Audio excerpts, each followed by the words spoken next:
seated.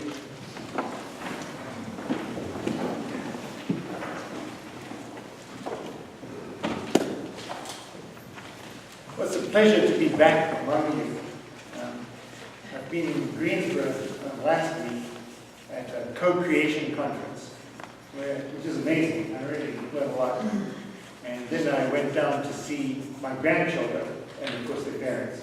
And then I came back on Monday and left again on Wednesday. I've been in Memphis leading a workshop down there. I got in early this morning. So it's great to be here, and it's great to be here on Mother's Day. It strikes me how closely mothering fits the image of co-creation, of how when you're mothered over a period of years and years, the daily acts of nurturing the child creates a human being. You know, we just left babies all to themselves, or even worse, just to their fathers. They wouldn't be human. I met an amazing mother on my travels. I call her Jane. She has 4 children, and her oldest, a boy, 22, is autistic.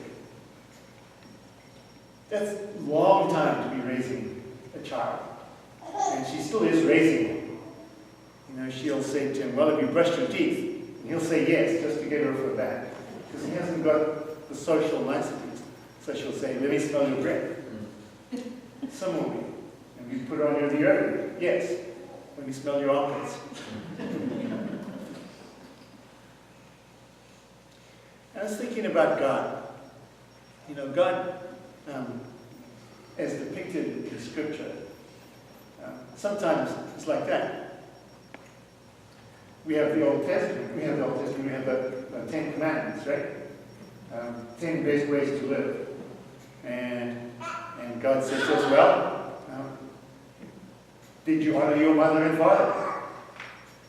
Did you remember to send Mother's Day card? Did you not covet what your neighbor has? Were you satisfied with what you had? All the rules. You've not killed anybody this week. But underneath, what God is hoping for, like a mother, is that we grow up to be not dependent on the rules, but get the point. The point is to be a person in community, a person that others enjoy being around.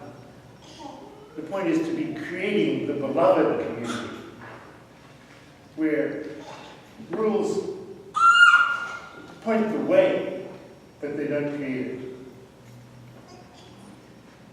And so we have God speaking to us in the person of Jesus. Jesus is speaking for God. And he's saying, I'm calling you by name. I know you. And in the story of John today, we hear God's voice. We recognize God's voice. And so we follow. And it's not a set of rules that we're following, but it's a person. It's a personal invitation into life and into community. And hopefully that's why we gather, so that we are the community in which we learn to hear God's voice, which says to us, Sue, and Kim, Don, God's calling us to be God's people and to know one another here. That's why the vestries decided to redo our emphasis on wearing name tags.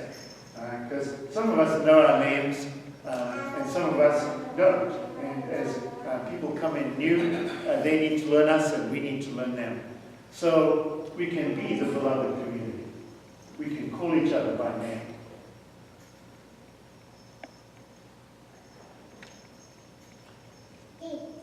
And when we come in to a place of refreshment, and then we go out again, we come in where we are known and we are loved.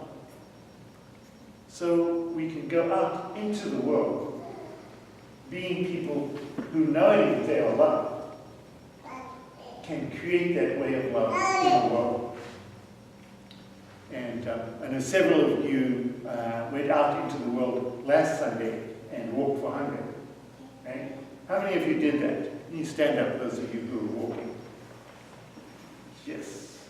How far did you get? 7.5. 7.5. How about you? Steve and I finished. 20 miles, right? All right. Thank you. And thank you. And so there's this whole, I was here, this whole great cloud of witnesses, thousands of people walking, and we raised lots of money, I think. I will have the details in the announcements. But that's what we're about, is we're here to come into the sheepfold so that we know that we are beloved. And then we go out into the world so that the world might know that it is beloved. Now, the parent, the mother of this young man who's autistic, said that before each growth spurt where he kind of learns something, his development actually progresses. He usually regresses, goes backwards, which is very distressing and painful. Because you don't know he actually is going to be moving forward. Maybe he's just going backwards. And I think about that when I read the paper. There's so much tension and so many people are at odds with one another that it seems like we're just sliding into the abyss.